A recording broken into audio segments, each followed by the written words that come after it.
Before we get into recipes and ration cards, let me ask you something serious. If grocery stores shut down tomorrow, if trucks stopped rolling, and if all you had was one dense loaf of government-issued bread per day, could you stay alive, strong, and mentally sharp for months or even years?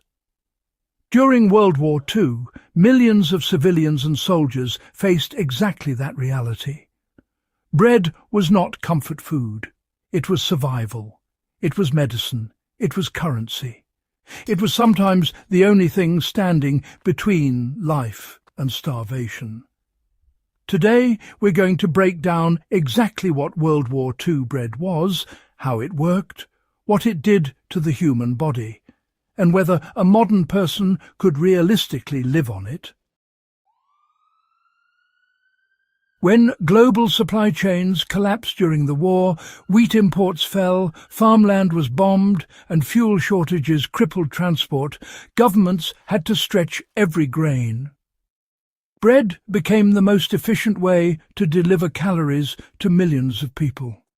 It could be baked in bulk, stored for days, rationed easily, and distributed quickly.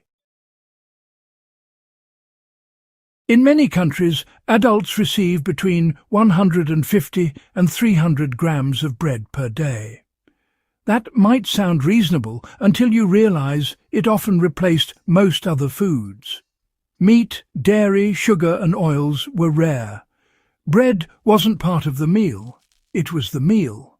Families structured their entire day around it. Breakfast was bread.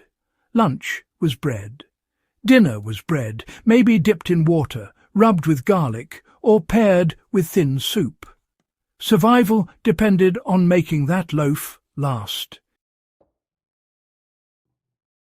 Wartime bread was not the soft white sandwich bread most people know today. It was dense, heavy, dark, and packed with substitutes.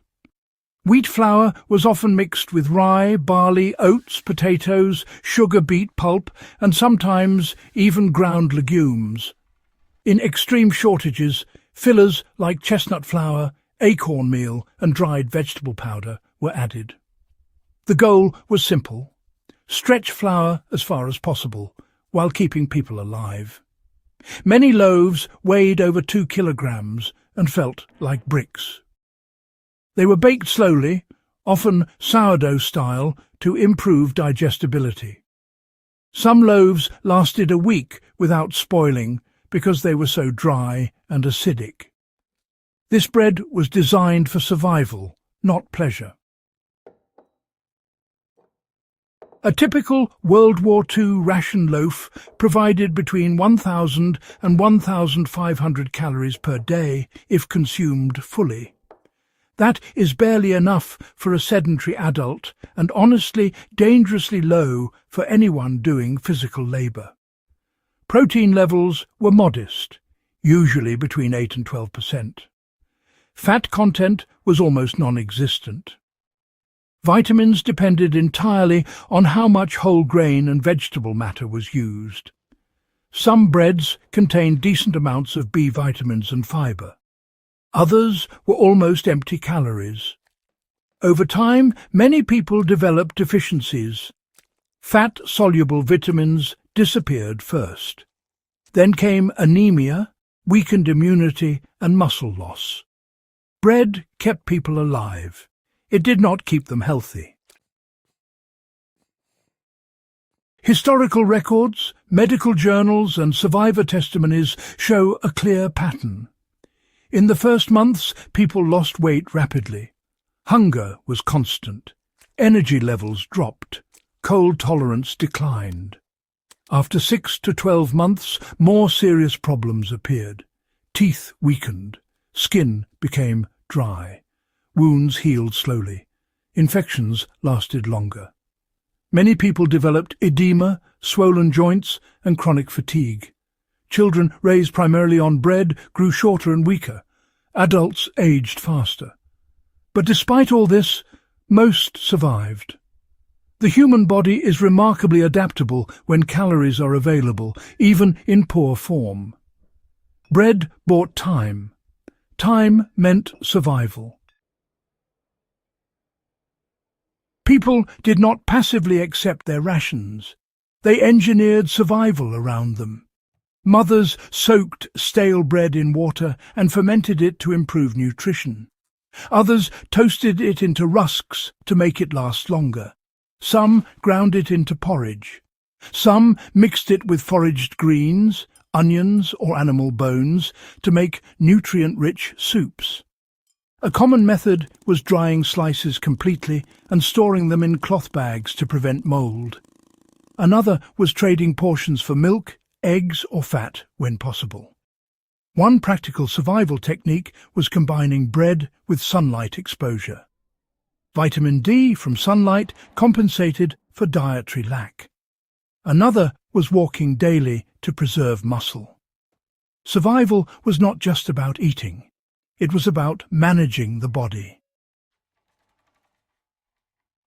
In theory, yes.